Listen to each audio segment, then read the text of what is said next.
guys kay meron kami puntahan guys. Magandang lugar. Presko ang hangin. So doon guys, kailangan natin makalangap tayo ng preskong hangin para maganda yung natin, kalusugan. Ready ka na ba? Handa ka na ba? Ready ka na ba? Kami ready na. Tara!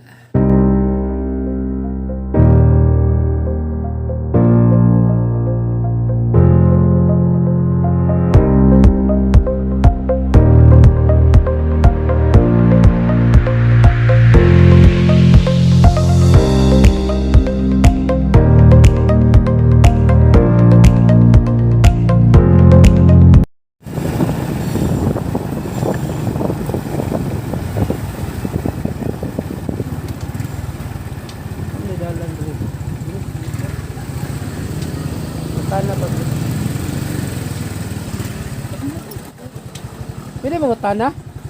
Asa ito, mami? West Hill? Salamat ha.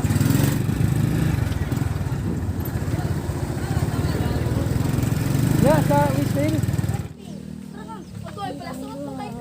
Guys, meron daw tour guide. Hindi pwedeng walang tour guide. So, siya daw si Patrick. Siya magto-tour guide sa amin. Ha? Kila edad mo? 13. O, 13 na daw siya guys. Okay lang ba? Sige.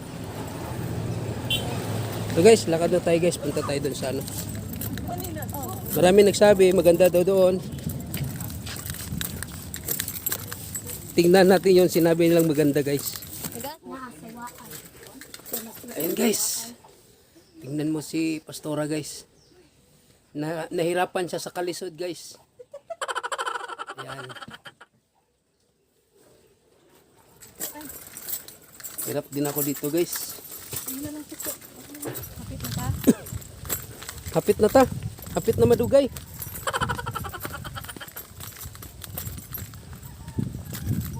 Ayan guys, tumakbo na sa Pastora guys. Sarap kaya ng hangin dito guys. Ayan oh. Woo! Rinig nyo bang hangin guys? Tingnan nyo guys oh. Yung mga puno guys. No? Gumagalaw-galaw sa sobrang lakas ng hangin dito guys. Woo! Alam nyo ba guys, mura lang entrance dito guys. Sa halagang 20 pesos, makapasyal ka na dito guys sa lugar na to. So, i-enjoy lang natin ang buhay natin guys. Habang may buhay tayo.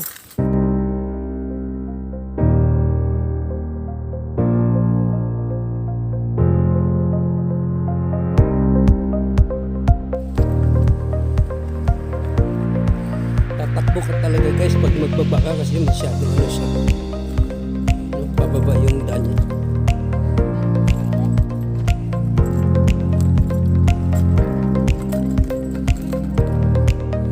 Ganda ng mga bulaklak dito. Te, mag-video ko te ha. Buti na yung magpaalam tayo guys, baka mahuli tayo. Ang ganda ng mga halaman niya guys oh. Ngayon lang ako nakakita ng ganitong halaman. Yan. Ganda. Paborito niya ito guys. Kaya hiling ko lang wag kang mangibot dyan. Papaalam tayo mamaya, hingi tayo. Ako, pababa na naman.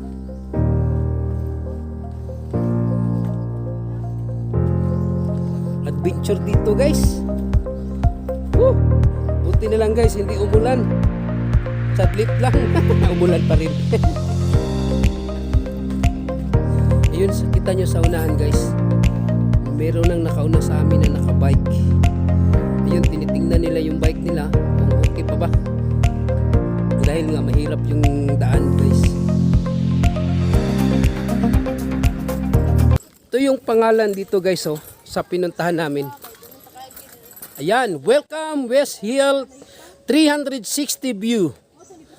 Purok por Sitio Tandawan Magtuon. Hi guys, so Yan. ito aakyat na naman tayo. Akyat na naman. So, after natin na umaba or naglugsong, Akyat na naman. na naman tayo.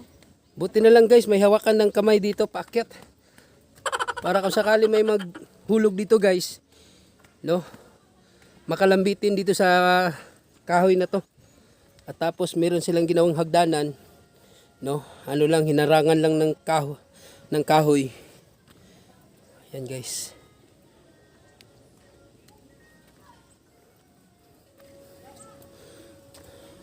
May nakauna na doon sa taas guys.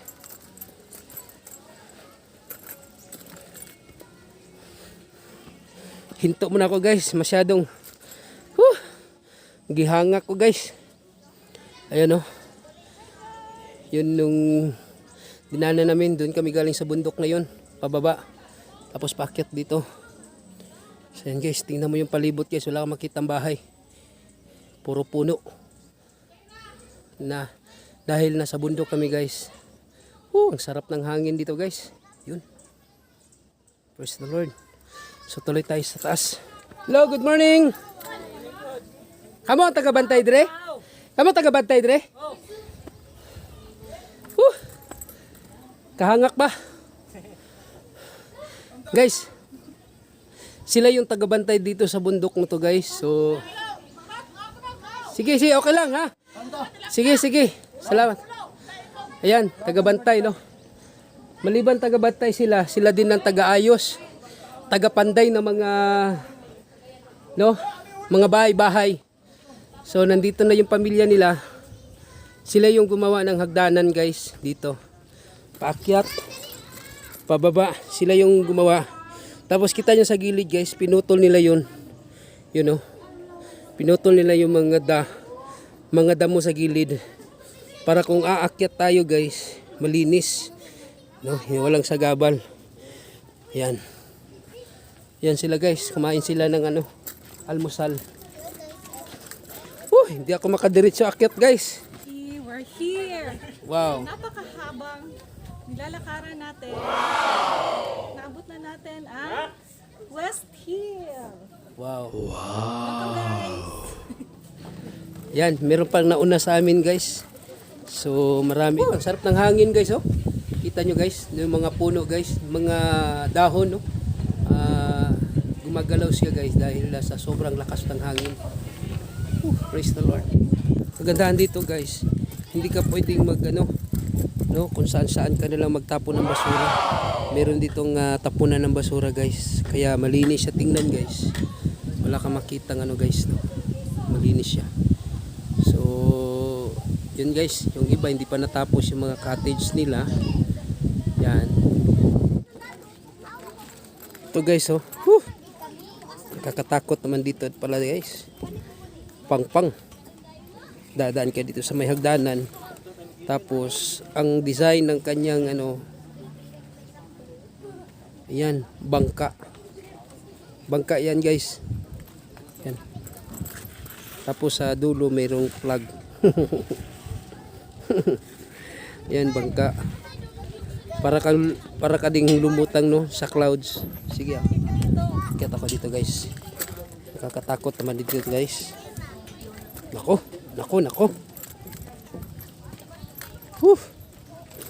Wow. Yan, makikita mo ang buong Davao. Yan, overlooking talaga Nako.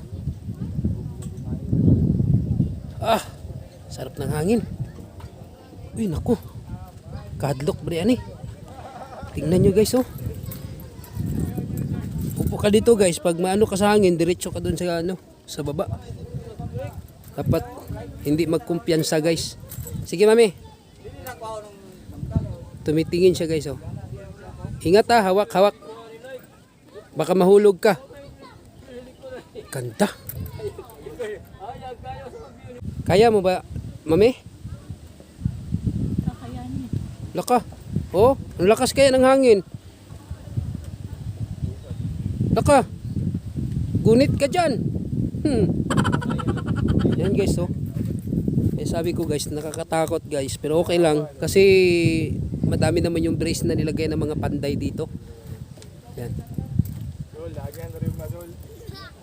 Yan. Aakyat ka dito guys.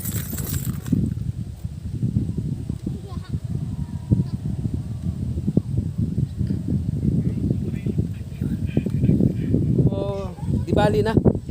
Hindi mo ma-feel yung init guys dahil nga sa sobrang hangin.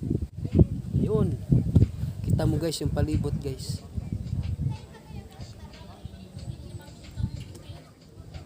Yan.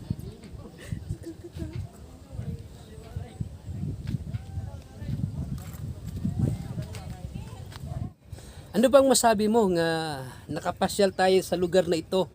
Actually guys, first time namin nakarating dito, no? Hindi namin nakalain na yung dadaanan namin na na daan masyadong pababa, masyadong paakyat. Kaya kahit hirap, kahit medyo delikado kasi nga bawat gilid ng dadaanan mo ay pangpang, no? Pangpang siya, sa Bisaya pa pangpang. So kahit ganun guys, so okay lang, no? Meron ka namang mahawakan ng mga kahoy, mga damo hanggat makaakyat ka dito sa tuktok ng mundok na ito. Ito guys, oh. Yan. Yan. Ikaw, ano masasabi mo? Nakarating ka dito. Oh, nakakapagod. Pero sulit. Sulit? Ang pag-akyat mo dito. Sulit talaga guys. Salagang 20 pesos lang. So makikita mo yung lugar ng Davao. Ayan. Yung tanawin. Ayan. So, Ano pa? mga taga Davao, no? Punta na kayo dito sa West Hill View. Wow. Guys, suportahan pala natin itong lugar na ito, no? Na para yung mga entrance natin na 20 pesos bawat tao na aakyat dito ay ito guys, no? Ma-develop nila yung mga bahay dito na hindi pa natapos, no? At least doon sa mga bigay nating entrance na 20 pesos, doon sa mga tour guide, no? Siguro iniipon nila yon para gawa sila ng mga kubo-kubo dito guys. Ayan, no? So, sa mga gustong mag-overnight, no? Pwede kayo dito mag-overnight. Pwede ba mag-overnight? Yes, sabi ni Kuya. Pwede? Pwede mag-overnight dong? Pili ba dong? 100. 100 pesos. Oh, wow, praise the Lord. So, Pwede magdalag 10. dadala Wow, kayo na. ayos guys. Okay? Kasi sa ngayon, parang wala pa silang mga close cottage. Guys, matagal na ako nakatira sa Davao pero ito ang nakakatuwa. Akala ko yung Davao, walang bundok, walang bukid. Ito na pala guys. No? Nasa Davao kami guys, parang nasa ibang lugar kami guys ha. Yan. Ito yung lugar ng Davao na nasa bundok. Nasa taas kami, nasa tuktok ng bundok. So, dito ako pinanganak. Pero dahil nga guys, hindi ako masyadong laagan, no? Ito parang na-ignorante ako guys nung ako'y nakapasyal dito. Pero lumaki ako sa bundok. So, makikita ninyo, no? Yung paligid. So, dini-develop nila. Lalagyan nila ng mga cottage. Para at Wow. least, kung gusto mag-overnight, pwede kayo dito. Yes, pwede. 100 per tao yun dong sa overnight. Per head. Isang tao 100 pesos pag mag-overnight. So, pwede rin magdala ng tent, no? Tapos, kung maaari, lahat na mag-overnight, wag naman kayo magdala ng inumin. Yan ang isa sa mga dahilan, no, na magkaroon ng kaguluhan, away, tapos, no? Papasyal lang tayo dito, sama natin pamilya natin, i-enjoy natin yung hangin. Ayan guys, oh. Tingnan nyo guys. Nako, kita nyo mga guys, oh. Gumagalaw yung mga guys dahil nga sa sobrang lakas ng hangin. So guys, no, at sana wag kayong magsawa no manood sa aking mga vlog. Dahil ang vlog ko guys, ang concept ko at ang content ko ay totoong buhay. Hindi lang ako makikita doon sa sarili kong shop, hindi lang doon na makikita ko sa bahay namin kasama ko mga anak ko, sama ko yung asawa ko, hindi lang doon sa mga sa church. Iba-iba yung binablog ko guys, sari-saring video ina-upload ko dahil nga ang content ng vlog ko ay totoong buhay. At least kita nyo guys yung buhay namin, buhay ko kasama ng mga anak ko, kasama yung asawa ko, kung saan bang kami papunta. Hindi mawawala no yung pahalagahan natin yung ating sarili. No, kung wala mang nagmamahal sa atin guys, mahalin mo yung sarili mo, i-enjoy mo yung buhay mo, na may pamilya ka, higit sa lahat, i-enjoy mo na binigyan ka ng Diyos ng buhay. Ayos yung ginawa nila guys. Itong kawayang bamboo. Kaya guys, no, in-encourage ko lahat ng mga mamasyal dito. Puntahan nyo ito. Dapat grupo kayong pumunta para yung 20 pesos nyo makatulong sa kanila. Pwede yung overnight dito siya. Ha, pwede? Pwede tayo mag-overnight dito. So guys, sabi ni Boss Amo, pwede mag-overnight 100 pesos lang. Actually guys, yung 20 at 100 pesos natin nakakatulong sa kanilang pangkain at may develop yung mga kubo-kubo dito. Ito. So, masaya ako guys, no, nakausap ko yung mga tao dito. Actually, first time na talaga namin nakarating dito. No, sa halagang 20 pesos, mapasyalan mo na at mapuntahan mo na itong lugar, no? So punta na kayo dito guys, dalhin nyo na yung buong pamilya mo. Huwag na nag-tent din pa mag-overnight. Pwede. Pwede no? Pwede daw. So marami sila guys na nagsabing okay. So mga kasamahan ko, kung nakakakita kayo ng vlog ko, no, yung mga maraming tent, magpahiram na kayo sa akin. Kasi wala akong tent eh. Hindi kayo makapunta dito pag hindi nyo ako maging tour guide. Ako maging tour guide ninyo. Ha?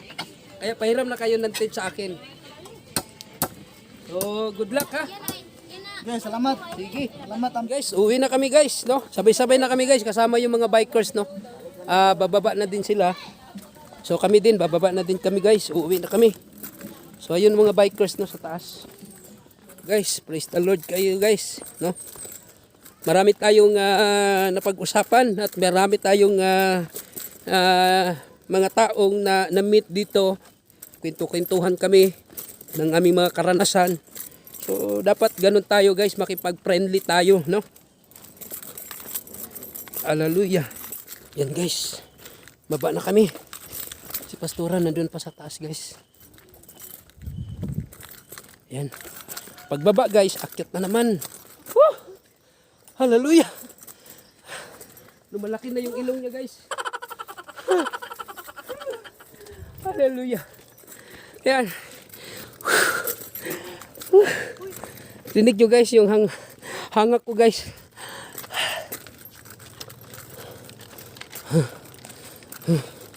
Sulit guys yung pasyal namin ni Mrs. Whew. Hallelujah. Pahinga muna kami guys. Hindi ba kaya?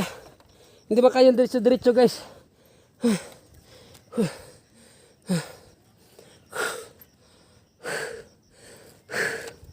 Asan ka sila ng akiga? Ito nagbike dito mga Japan. Ito lang yung dalan. Dito gito. Paglisa to sila kaya slave dala bike. Yan guys. Yan guys.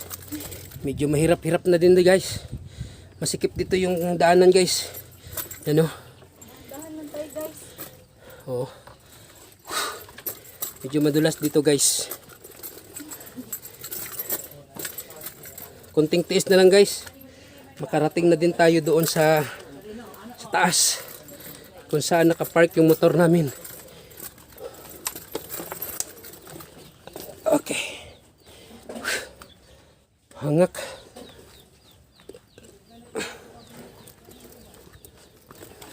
Tingnan mo guys yung damit ko guys. Pinawisan ako ng maraming singot. Yan. Hallelujah. Ayan guys. Ito na yung motor namin, no?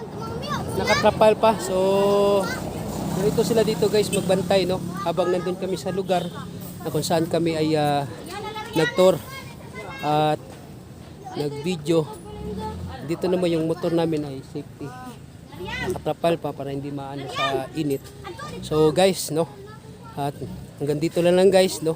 Salamat at huwag nyo kalimutan, no, mag-subscribe at mag-amen, magsubaybay ng aking mga vlog. So God bless po sa ating lahat.